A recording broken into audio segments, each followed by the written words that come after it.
Hello friends, इस video में हम चर्चा करेंगे कि बाजार का आउटलुक कल कैसा रह सकता है, यानी कि 16 अगस्त को। और आज 15 अगस्त है, दिन में तकरीबन 2 बजे का समय है जब मैं आपके साथ ये वीडियो शेयर कर रहा हूँ। सबसे खास बात यह है कि आज इस वीडियो में क्या रखेंगे हम चर्चा रहेगी FIIs और DIs के डेटा से रिलेटेड। क्या शेयर्स कल तेजी और मंदी में रहे, उन पर चर्चा। इसके बाद हम बात करेंगे एक कंपनी जो कि हमारे साथ जो है एक ट्रेडिंग जो है आंख में चोली खेल रही है, उस कंपनी के कल रिजल्ट आए थे, उसकी चर्चा करेंगे। कंपनी का नाम होगा डिवीज लैब और उसकी किस तरीके की परफॉर्मेंस पास्ट में रही है वो भी चर्चा करेंगे। निफ्टी बैंक की बात करेंगे और निफ्टी बैंक के जो परफॉर्मर्स थे उनकी बात करेंगे। अभी इंटरनेशनल मार्केट किस तरीके से काम कर रही है, निफ्टी में किस तरीके की परफॉर्मेंस रही, ऑप्शन चेन के डेटा किस तरीके के हैं और चार्ट हमारे को किस तरीके से बयां कर रहे हैं। हो सकता है कि वीडियो हम 2 पार्ट में भी आपके साथ शेयर कर सकते हैं। तो सबसे पहली चर्चा हम आपके साथ करेंगे कि भाई FIIs क्या संकेत दे रहे हैं। देखिएगा, FIIs लगातार कैश मार्केट में बेचने पर लगे हुए हैं, यानी कि सबसे विशेष जो बात है वो ये कि FIIs इस पूरे महीने के दौरान अभी तक 14 अगस्त तक तकरीबन 9,870 करोड़ का माल बेच चुके हैं। वहीं पर दूसरी तरफ DIs डटकर मुकाबला कर रहे हैं और 6,800 करोड़ के आसपास की जो है खरीदारी वहां से आ रही है। इसके अलावा जो FIIs हैं वो तकरीबन 4,000 करोड़ के फ्यूचर्स के अंदर इंडेक्स बेच के खड़े हुए हैं। उसके अलावा जो स्टॉक के जो फ्यूचर्स हैं वहाँ पर भी 14,000 करोड़ की सेलिंग है। FIIs के सारे आंकड़ों को अगर हम इकट्ठा कंसोलिडेट करके रीड करने की कोशिश करें तो हम पाएंगे कि FIIs अभी हाल फिलहाल में एक मंदी की पोजीशन में बैठे हुए हैं। और यहाँ से एक संकेत और भी मिल रहे हैं जो कि हमें करेंसी मार्केट से मिल रहे हैं। करेंसी मार्केट में $1 का भाव कल 83 रुपीज़ को क्रॉस कर चला गया और वहाँ पर उसने बंद भी दिया। और टेक्निकल सेटअप इस तरीके का बना हुआ है कि शायद $1 की कीमत शायद आपको 84 रुपीज़ और 84 रुपीज़ 25 पैसे तक जाती हुई भी नजर आ सकती है। ये संकेत हमें दिखा रहे हैं कि जो डॉलर्स के अंदर डॉलर इंडेक्स से मजबूती है, जिस तरीके से FIIs यहाँ पर सेलर हैं, मुझे लगता है कि जो महीने का अंत होगा, यानी कि जो मंथली एक्सपायरी होगी, वो शायद एक वीकनेस का अच्छा खासा संकेत आपको दे। अभी क्योंकि हमने चर्चा करनी है बुधवार की, तो कल जो यानी कि जो सोमवार गया वहाँ पर ट्रेड किस तरीके की थी, तो ट्रेड क्या था कि 2 खबरें जो है प्रमुखता में थी। एक थी कि HDFC बैंक की मैनेजमेंट थोड़ी सी बैकफुट पे नज़र आ रही थी AGM के अंदर, और दूसरी बात ये थी कि जो अदानी पोर्ट्स एंड SEZ के जो ऑडिटर्स हैं, यानी स्टैट्यूटरी ऑडिटर्स, उन्होंने रिजाइन कर दिया था। तो ये 2 खबरें प्रमुखता से चल रही थी और कल बाजार ने प्रारंभिक संकेत उसी तरीके के दिए, लेकिन कोई एग्रेसिव फॉल ऑफ सेलिंग नहीं थी और वहां से DIs ने काफ़ी अच्छी खरीदारी की और बाजार लगभग निफ्टी फ्लैट और बैंक निफ्टी एक मामूली सी 100 पॉइंट की गिरावट के साथ बंद हुए। अब ये जो संकेत हैं, ये इन अगर डेटा के साथ रीड करने की कोशिश करें तो मुझे पर्सनली लगता है कि FIIs इस बात के लिए जल्दबाजी में नहीं है कि वो सारा माल अभी बेचे। वो इस बात के लिए कि अपना माल जितना ऊपर से ऊपर बेच सकें उतनी वो कोशिश कर रहे हैं। तो DIs तब तक बाय करते रहेंगे, रिटेलर तब तक बाय करते रहेंगे। वो कोशिश कर रहे हैं कि एक पुल बैक यहाँ से आए और एक ऊपरी लेवल पर जो है सेलिंग हो। तो हमारे को ऐसा आउटलुक लगता है कि जिस तरीके से कल निफ्टी ने सपोर्ट ली और बैंक निफ्टी ने भी सपोर्ट ली, मुझे लगता है कि अभी कल के दिन भी जो ट्रेड्स है वो एक रेंज बाउंड ट्रेड ही रहेंगे। और सबसे खास बात ये कि निचले लेवल पर सपोर्ट और ऊपरी लेवल पर सेलिंग अभी भी बरकरार रहेगी। जब हम चार्ट का एनालिसिस करेंगे निफ्टी या बैंक निफ्टी का, तब हम अलग से आपके साथ चर्चा करेंगे इस मुद्दे पर। अब बात करें कि कल किसने संभाला बाजार, तो कल बाजार संभाला ICICI बैंक ने और रिलायंस इंडस्ट्रीज ने, जिसका एक हैवी वेट है। निफ्टी बैंक की बात करें तो बाजार संभाला ICICI बैंक ने और कुछ हद तक एक्सिस बैंक ने, और कोटक महिंद्रा बैंक भी माइनस से प्लस में आके बंद हुआ।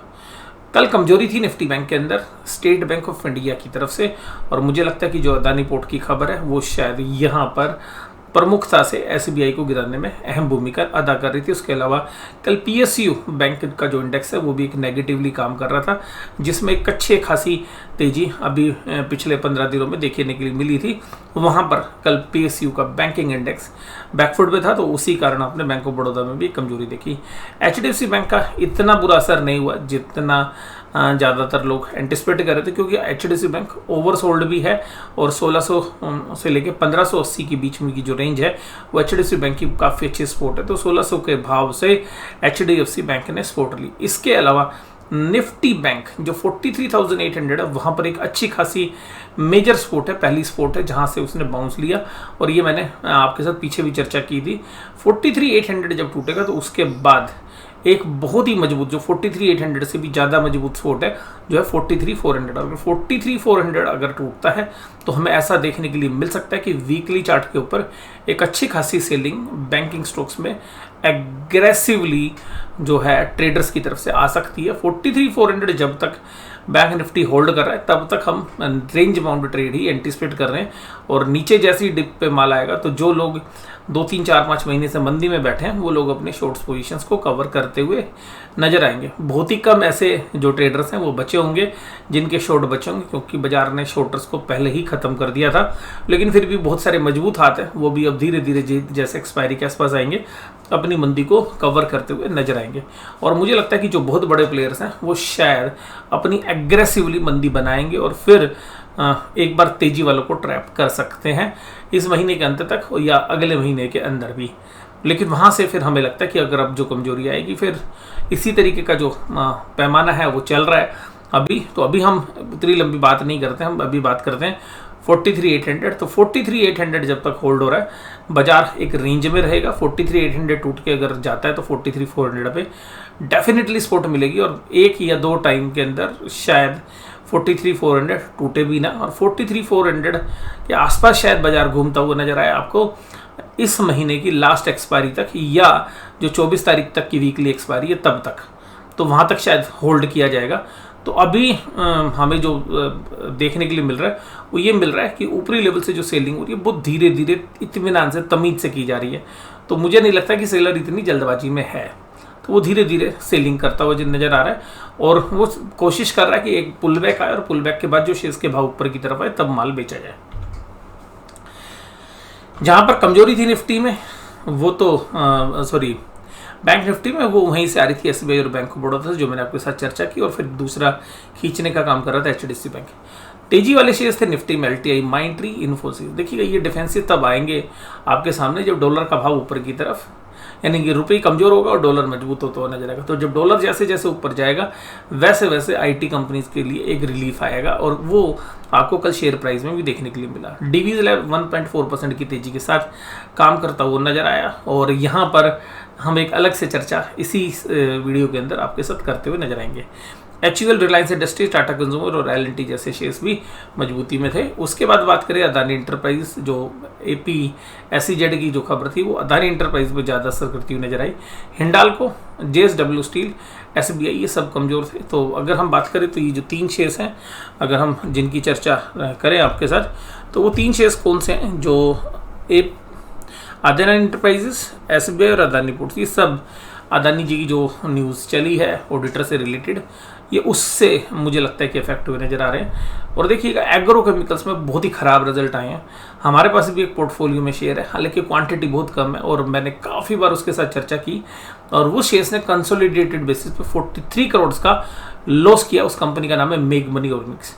एज ए डिस्क्लोजर बता दूं, बहुत ही छोटी मात्रा में मेरे पास शेयर्स होल्ड करता हूं, लेकिन मेरा कोई इरादा नहीं है उसको खरीदने का। और जो अभी पोजीशंस है केमिकल सेक्टर में, मुझे अभी वो बॉटम नज़र नहीं आ रहा है जहां पर कि हम बाइंग के लिए कोशिश करेंगे। और हो सकता है कि मेग मनी अब मेरे रडार पे भी नहीं है, क्योंकि एक जो वैल्यू थी वो हमने कैश कर ली है।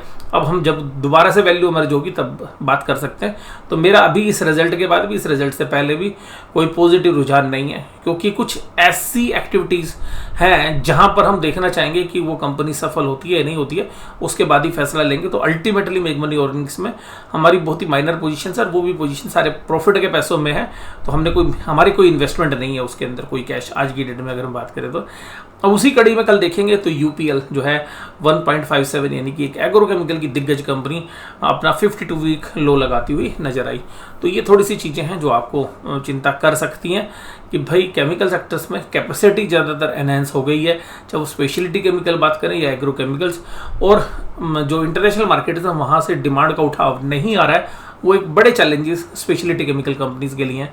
लेकिन स्पेशलिटी केमिकल कंपनीज में कुछ अपॉर्चुनिटीज हमें लग रहा है कि अगर प्राइस करेक्शन थोड़ा और होती है तो कुछ सेक्टर्स में या कुछ शेयर्स जैसे हो सकते हैं जहां पर कि एक पॉजिटिव रुझान खरीदने के एंगल से देखा जा सकता है।